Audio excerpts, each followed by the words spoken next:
dañuy daal di ñëw ci li ñu fas yéene waxtaanee néewal Mimi Touré ak coordination bi nga xam ne moom lañu ko tabb mu fas yéene jiite coalition Diomaye président est-ce que nekkul pour moom un cadeau empoisonné. waaw pourquoi interroger dans ce sens loolu tamit ci genn wet mënees na jàpp ne lu bare bari daana ci dugg ndax le choix du président de la république mën na dem mais teewul tamit mën na am ay contestation ci genn wet ñëwal li nga xam moo di tànneefu Aminata Touré boobee nga xam ne polémique bu bare bari moom la indi mais li ci gën a fës démb mooy la xew ci groupe WhatsApp bi nga xam ne ñoom moom la ñu bokk diggante démb ak tey jile ndax bi communiqué bi jotee di wàcce daanaka moom soxna Aminata Touré dafa am ñoo xamante ni ñoom la partagé le groupe bi am ñoo xam ne également partagé wuñu l'avis du président de la république c'est-à-dire le choix porté sur ki nga xam moo di Mimi Touré ndax ñu bare bari ñu ngi koy wax waaye que dugal lettre bi ci biir groupe boobee du kenn ku dul moom Aminata Touré bi loolu amee nag après ci la coow li commencé parce que dafa am ñoo xamante ni dañ doon contester cette décision ndax moom dafa door d'abord par peut-être féliciter ki nga xam moom moo nekk présidente wala coordonnatrice sortante di Aïda Mbodj noonee mu jeex nag après ci la ku ci mel ni Mame Diarra Fam moom ñu bëree bëri xam ko également aussi ci la jël moom tam contre-pied bu Mimi Touré bu mel ni après ci la coow li départ c'est-à-dire ku ci ne di contester ku ci ne également di joxe sab xalaat bu mel ni booy xool bu baax a baax balaa mbir mi di wàcc di siiw ci biti sax nekk na daanaka ab xëccoo ci biir groupe bi nga xam ne ñoom moom la ñu sikk d'abord léegi nag question bi nga xam ne dinay poser également aussi mooy dafay nekk loo xam ne c'est une grande contestation notamment le parti du président de la République ak tamit des anciens alliés du président de la République wala moom actuel allié du président de la République alors coow loolu noonu ba kañ la ko fas yéene dékku et à la limite également aussi ndax mënul dem ba Mimi Touré taxawaleen gi mu war a mën a am au sein de la coalition il aura tous les problèmes pour mën a def la coordination qu'il faut parce que ak lu ñu mënti wax aussi le président de la République loolu dinañ ci dellu si waat am na précision yoo xam ne indi na ko ci conseil des ministres ni ki démb volet politique boo xam ne c'est rare muy am au niveau du conseil des ministres te loolu li ko waral yëpp mooy décision bi nga xamante ni jël na ko mais laaj bi ci samp mooy loolu dégg ñu naan cadeau empoisonné est-ce que du nekk benn difficulté ci moom que coordination gi mu war a mener au sein de la coalition mu nekk loo xam ne dafay métti loolu d'autant plus nekkul wala deful l'unanimité au sein de ces personnes yi nga xam ne ñoom la war a coordonner pour sotti loo xamante ni ci doxalinu gouvernement gi moom lay jëm. Mouhamed est-ce que du nekk lu jafe Mimi Touré daal di jiite boobu les coalitions du Diomaye président. waaw jafe-jafe la ndax boo xoolee démb si 19h17 si la quitté groupe bi WhatsApp bi ñuy wax nii te bi muy quitté sax nekkul moom rek a quitté amaale na ñu bëree bëri ñoo xam ne nii quitté waale nañ parce que groupe bi mi ngi doon booy de tous les sens. ba pare moom ay attaques yu bëree bëri yoo xam ne essuyé na ko dans le groupe ba elle a été obligée de quitter donc bu quitter le groupe loolu ni si mën a jàngatee mooy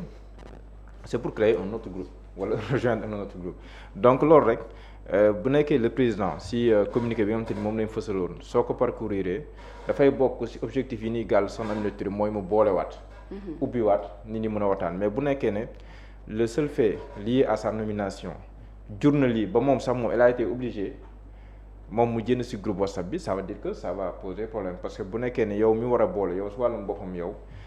pour nga bokk ci li la boole nga war a boole nit ñi tamit jafe-jafe la ndax yow saal boobu génnee nga sa bopp ci mbir mi pas génne au sens organique du terme en tant que coalition Diomaye président mais boo génnee ci groupe WhatsApp bi ça veut dire que yaa ngi situation bu métti bu jafe bu insoutenable ba mën a justifier que nga génn ci groupe WhatsApp bi si benn jamono waxte ni président d'honneur mu ne nga jàppee noonu wala ki nekkoon candidat Diomaye président moom moo la tabb teg la foofu noonu loolu c'est un mais nag solution mën na ubbeeku foofu dès lors que président de la République wala le président wala Bassirou Diomaye Faye parce que noonu rek la ko signé Bassirou Diomaye Diakhar Faye noonu la ko signé moom tànn ab nit wax ko ne ko bokk na si mission yi mu boolewaat nit ñi ak yooyu or kooku noonu si wàllum boppam c'est une personne contestée loolu noonu ça ne peut pas se nier quoi c'est une réalité palpable léegi kon ça veut dire que choix boobu moom indi na difficulté déjà donc pour nga mën a boolewaat Diomaye président indi ay waxtaan de structuration dafay doon loo xam ne nii lu jafe la soxna Aïda Mbodj tamit moom fu mu toll nii comme président tànn na keneen tamit kon moom tamit defatul unanimité au sein de te moom tamit elle a été contestée ñoom Bougar Diouf ñoom Mayoro Diop ak ñeneen ak ñeneen ñoom ñëpp ils ont eu des problèmes avec Aïda Mbodj kon ñoom ñaar nag koo si jël nekkoo benn personnalité bu consensuelle bu ñu ko waxee. léegi nag personne ne fait l'unanimité. Personne ne fait l'unanimité léegi nag loolu nag ça ouvre la porte au président Diomaye et au premier ministre Ousmane Sonko wala au président Ousmane Sonko comme c'est le côté politique. pour que léegi ñu xool Diomaye président ñu waxtaan ak ñoom ba ñoom ñu ut une personne consensuelle boo xam ne ni moom mooy mener les travaux loolu suñ ko réussir dañuy couper la poire en deux te dafay tax ñu am benn solution issue de maanaam ni ñuy génne ci crise entre guillemets quoi maanaam au sein de Diomaye président parce que ñi waroon mettre ñëpp à l'aise mooy soxna Aïda Mbodj ak soxna Mimi Touré ñoom ñaar ñoo waroon mettre ñëpp à l'aise parce que aussi am na jaar-jaar wax boo ko amee si wàllum politique relation bu mel nii ak fi ko Sénégalais teg ñiy wax ne kii mi ngi jàpp fii kay jàpp fee man jàpp naa ne ñoom ñaar bu nu mettroon à l'aise le duo ça ouvrirait la porte à li may wax nii ñu am benn personnalité parce que au sein de Diomaye président il y a de valeureuses gens qui sont là-bas il y a des gens yoo xam ne nii man dama leen xam ne waxtaan ak ñoom yu am jaar-jaar man am na sax comme wax ne bi ñuy laaj CV biir Diomaye président mais moom dafa ne moom du joxe CV parce que ça ne l'intéressait pas moom tout ce qui l'intéressait moom mooy di génne ay xalaat di ko joxe dans le cadre de la gestion du pouvoir ak demee noonu il y a de valeureux gens si biir Diomaye président donc bu ngeen si am une personne consensuelle boo xam ne nekkul si ay clan nekkul si yooyu mu mener les travaux bu nee ba si biir de manière souveraine ñu xool kenn ku nekk Pastef parce que mu gëm ne c'est Pastef qui doit gérer le lead pour que ñoom ñu mën a gérer loolu beneen aussi mooy sur la trajectoire politique de Soxna Aminata Touré parce que le quotidien yéenekaay ñëw na si ba maa ngi sax gis suñu confrère Pape Samba Diam mu ne am na ñu war a fay droit d'auteur parce que maa ngi rappelé boobu ba tey téere bi nga xam ne nii daf koo bind tëddee ko Aminata Touré wala Mimi Touré la mal aimée en réalité boo koy jàngat noonu lay demee boo ko doon tekki si wolof na ma baala mais noonu nga ko mën a tekki si mooy kenn bëggul noonu nga xëy tekkee si wolof or am na jaar-jaar politique bu am solo déjà à l'âge de 28 ans su ma juumul si la nekk directrice de campagne bu Landing Savané xam nga loolu à l'âge de 28 ans xam nga kooku bu amee jaar-jaar bi mu am une carrière internationale bi mu am nekkoon fii ministre de la justice bi njëkk après alternance mu am loolu boo xam ne ni joué na ko si mu nekk ministre de la justice bu njëkk si wàllum CREI bi mu jóge fa ñëw primature nekk ñaareelu jigéen su ma juumul après Mame Madior Boye moom mu nekk ñaareelu jigéen est-ce que am na keneen sax si diggante bi defe naa moom mooy deuxième Mame Madior Boye moom mooy deuxième femme Aminata Touré waaw kon Aminata Touré nekk deuxième femme premier ministre de la République du Sénégal jóge fa après élection locale yi ñëw Khalifa Sall moom 2014 moom wax dëgg yàlla ouragan la woon ku taxaw si kanam moom da lay fël jàll Khalifa Sall def razzia bu doy waar biir Grand Yoff ak yooyu doon xëccoo Grand Yoff ñoom ñaar donc jógee Kaolack ñëw jël si Grand Yoff non dafa jógee dafa dem Grand Yoff waaw Khalifa Sall am na mu jëf moom waaw mu dem Kaolack après ñoom si ñëpp génn ne kii mënatul nekk premier ministre te effectivement xam nga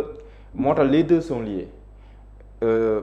poste politique moom boo ko xasee am boo sóoboo ministère ak yooyu boo sóoboo say élection yooyu boo ko ñàkkee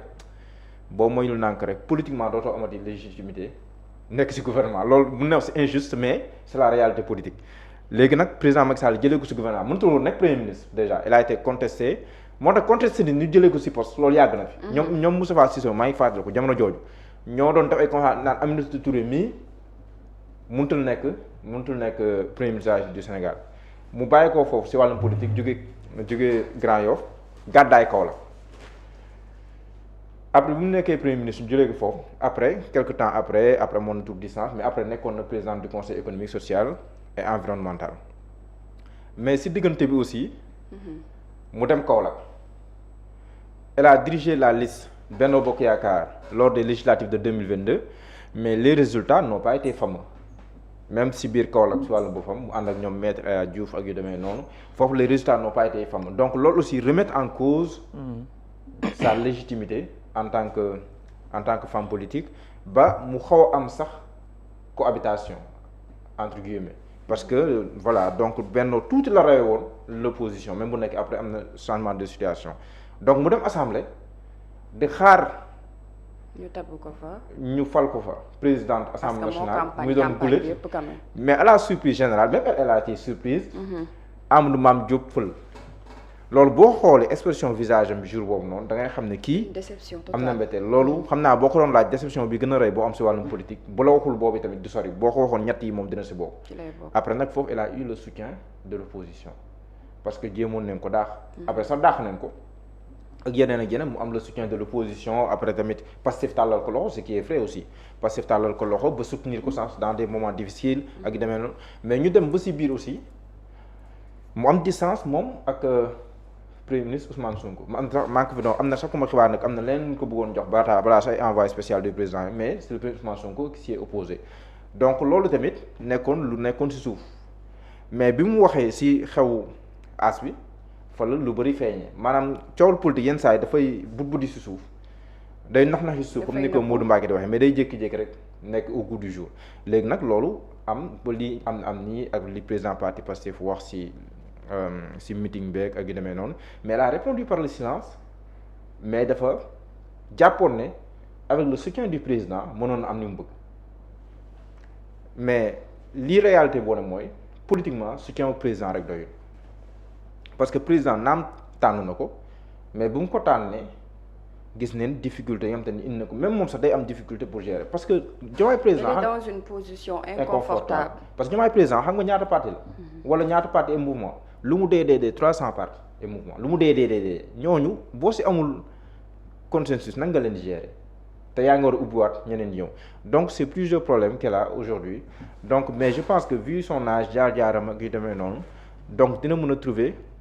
yoon bi muy jaar parce que jàpp naa ne ay ñoom soxna Aminata Touré ñoom soxna Aïda Mbodj dund nañ si wàllum politique loo xam ne mënatuñu am lu wees lu ñu amoon si wàllum politique donc ñoom seen taxawaay moo war a nekk te gëm naa ne si loolu lañ nekk damay rafet njort si wàllu woowu mooy taxawaay defar parce que ñaar ñii ñuy wax ni ku si nekk bu la matul doom yi tamit sore woo kon nen lañ jàppee comme seen njaboot te gëm naa ne taxawaay boobu noonu rek moo si mën a am pour que ñu trouver une issue heureuse à cette histoire mais nañ mettre à l'aise aussi le duo ba nu mën a kii mais en tout cas le peuple ni mu taxawee nii moom ku si nekk xamal ni ngay taxawee ngir ëllëg ni peuple bi taxawee nii par rapport à ce duo ku si nekk xamal ni ngay taxawee ngir ëllëg sinon doo am carrière bi nga am ba àgg fenn fi yenn woy di la toog te man très sincèrement connaissant Soxna Aminata Touré personnellement man ni ma ko xamee c'est une dame boo xam ne ni man li ñuy wax si moom si kii man gisuma ko si moom très sincèrement invité naa ko au moins 2 fois voire 3 fois mais à chaque fois qu'on discute peut-être c'est un peu personnel je vois en elle une dame très sensible une mère qui parle à son fils très sensible très sincèrement loolu laa gis moom léegi politiquement nag man du ma politique mosuma jëfandikoo moom si wàllum politique loolu xaw ma ko si moom donc jàpp naa man taxawaay boobu moo woon war na mën a am taxawaay boobu noonu si ñaar ñi ba nga xam ne nii dina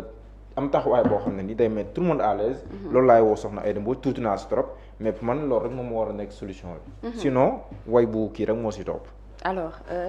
Babacar la position de Mimi actuellement ak coow li nga xam ne jur na ko ginnaaw ba ñu ko tabbee pour mu nekk coordinatrice Diomaye président mais ce sont des temps qui font partie de la réalité politique parce que pour man nit ñi am na yoo xamante ni mën nañ ko bëgg a def lu garaaw mais yeggu fa dans la mesure où la contestation fait partie ci décision yoo xam ne nit mën na ko jël pour man benn erreur bi nga xam ne am na ci démb maa ngi doon wax 2 mais je vais m'en limiter ci benn bi mooy bi ñu choisir Mimi Touré tegoon Aïda Mbodj indiwaat Mimi Touré parce que le président il a fait une précision par rapport ak la coalition Diomaye président est-ce que am na prérogative pour def kon déet loolu dinañ ci ñëw ci kanam ndax suñu naataangooy l'observateur am na lu ñu partagé par rapport ak avis bi mu joxe ci conseil des ministres mais pour man l'erreur benn bi moom laa koy wax moo indi coow li te day topp Aminata Touré c'est une obligation lu tax ma wax ko mooy la décision du président de la République daf ko def parce que dafa gis ne soxna Aïda Mbodj ne fait plus l'unanimité au sein de la coalition Diomaye peut-être moo tax mu jël ne da koy changer te pour def une coordination boo xam ne dafay changer trajectoire coalition Diomaye il faut mu wut keneen koo xam ne mën a def l'unanimité malheureusement aussi pour lui le choix de Mimi Touré ne fait pas l'unanimité xam nga kon déjà mënuloo bëgg une chose ba pare jëfaat loo xam ne c'est son contraire nga bëgg ko tegaat encore sur la table pour mu nekk une continuité xam nga dafay doon problème te tey dama jàpp ne bu fekkente ni le président de la République l'objectif bi mu am sur la coalition Diomaye président moom la teg ne da ko yitteel loolu comme ni mu ko réaffirmé démb je pense que il va tout faire aussi pour trouver une autre solution mais comme Mimi Touré n'est pas quelqu'un boo xam ne dafay def l'unanimité mais mënul continuer di trouver solution ci biir coalition Diomaye. mais est-ce que jàpp nga ni président dina revenir ci décision c'est-à-dire mu teggi Mimi Touré. s'il veut atteindre son objectif c'est une obligation. s'il veut atteindre son objectif c'est une obligation su fekkee nag leneen moo ko wundu nag moom du ko def mais bu dee dafa bëgg atteindre objectif am ne dafa bëgg la coalition Diomaye président nekk benn machine boo xam ne dafay nekk dans la proposition ak dans la construction d'idées entre autres pour la marche du gouvernement il sera dans l'obligation de changer Mimi Touré parce que objectif boobu noonu mënu ko am lu dul ne kenn ki muy teg dafay nekk dans l'unanimité et yaa xaytan man gis nga coow li yëpp nit ñi di wax nii lu tax muy nekk problème ci man mooy li ma nekk ndaw ñu ne Sénégal dafa am fu mu toll am lu muy séentu nous sommes en 2025 am foo xamante ni daanaka ñu ne foofu la ñu jëm c'est-à-dire le problème tourne autour de qui et qui. Deux personnes. Contre qui et qui. Deux. nañu defaat la comparaison par rapport à leur âge leur vécu c'est-à-dire leur avenir politique entre autres. On parle de Mimi Touré, Aïda Mbodj et Diomaye Sonko. En fait non mais ça devient problématique parce que imaginez seen âge exactement fi ma bëgg a waxee mooy mënuñ nekk ay ndaw am lu ñu wut ne moom la ñuy amee ji entre autres ñu bëgg a mettre également le mal parce que ñaari nit lañ ñoo xam ne seen âge am na fu mu toll après mu mel ni lu mënti xew ci diggante ndaw ñi ñaar ñu noonu ñoom ñoo koy waral encore alors que la décision a été prise par quelqu'un boo xam ne moom li muy inspiré ak li mu jàpp ne ci politique la mooy déclic la war a doon c'est-à-dire nañ jël beneen xaal la bu bokkul la politique d'hier ak la marche du gouvernement bu njëkk ba lépp dañ jàppoon que ne mag ñi kott ñoo ko war a mën gérer alors que am na fu ñu tolloon dañu ne il est temps pour qu'aujourd'hui la jeunesse s'impose exactement sur la marche du gouvernement wala de l'État sénégalais mais à chaque fois tout tourne autour des personnes yoo xamante ni à un certain moment on peut les conjuguer dans le passé mais comme si que toujours dañ leen déclare pour tegal leen dans l'espace pour quelle raison là ak pour quel avenir exactement ak kañ exactement la loolu aussi war a mën changer parce que bi ngeen di def politique nit ñi lu ñu doon espérer mooy à un certain moment mën ngeen changer ñi yenu fii ñi yenu fii ce qui se passe c'est absurde mais nag ça n'est très loin par rapport à ce que l'on théorise de manière générale parce que démb wax naa ko dama koy réitérer waat le président de la République Bassirou Diomaye Diakhar Faye est loin d'avoir des ambitions politiques personnelles loolu aussi il faut que ça soit clair parce que man loolu laa gëm il est très loin d'avoir des ambitions politiques personnelles par contre il a pris de mauvaises décisions loolu laa gëm également aussi parce que le choix de Mimi Touré qui ne fait pas l'unanimité avec un objectif bien précis tu ne peux pas l'atteindre sans pour autant que la personne bi nga décider pour mu def cette coordination là ne fait pas l'unanimité donc si tu veux atteindre ton objectif tu n'as qu'à changer cette décision c'est simple. Alors Mohamed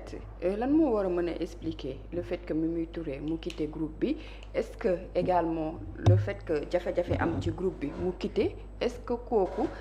c'est la bonne personne pour diriger encore beneen groupe de personnes wala sax beneen groupe bu nga xam ne dafay bëri dafay ëmb ay partis yu bëri. waaw mooy li ma doon wax sànq il a essuyé beaucoup d'attaques dans le groupe. Donc ça devenait insoutenable pour moom et ses soutiens moo tax moom mu génn ak ses soutiens donc loolu ça corrobore li ma doon wax ça va rendre sa tâche très très très difficile voire impossible léegi nag savoir quelle sera sa posture moom ak quelles conséquences vont en tirer le président Bassirou Diomaye Diakhar Faye mi nga xam ne nii moom moo ko tab. Est-ce que tu penses que dina revenir ci décision par rapport ak li xew. waaw je pense que xam nga boo lire le communiqué nee na elle doit juste conduire le processus qui va mener à la restructuration de la coalition Diomaye Président donc am na ces objectifs yoo xam moom la ko assigné bokk na ci rassembler rapprocher les lignes ak yu demee noonu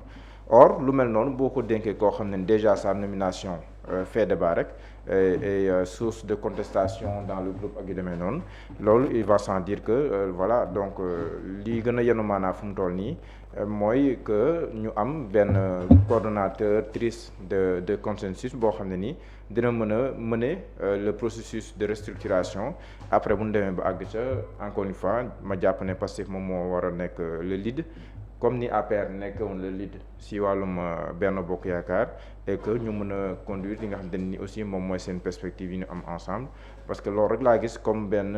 issue bu ñu mën a am à cette crise au sein de Diomaye Président sinon bu ku nekk jàppee fi nga jàpp rek après division bi lay gën a exacerbé te loolu noonu ce n'est pas de l'intérêt politique du duo au pouvoir. ñoom ñaar ñëpp retiré wu ñu wut keneen ku nga xam ne daal moom moo war a. waaw surtout en de parfait accord avec ñi nga xam ne nii ñoom ñooy jiite wala boog ñoom ñoo bokk Diomaye Président bu ñu amee un coordonnateur de consensus loolu dina leen permettre ñu mën a dem véritablement de l'avant sinon dañuy tag te fu mu toll ni mbir yi dafa tag li nga doon bañ ci Aïda Mbodj am ngox ci Aminata Touré Aïda Mbodj elle était très contestée Aminata Touré l'est encore plus donc ki nga changé gënul ki nga jëlee fii donc ut keneen kuy boole. Et je pense que loolu mën nañu ko am au sein de Diomaye Président. Alors on enchaîne directement avec la revue de presse yéen kay lan la ñu xëyee. Babacar ñu war a conjuguer au passé ne fi di li ñu xëyee daanaka lu ci ëpp lan la ñu war a conjuguer au passé. ma ne non ce que l'on doit conjuguer au passé war a def le présent. ok C'est pas important quand même. alors yéen kay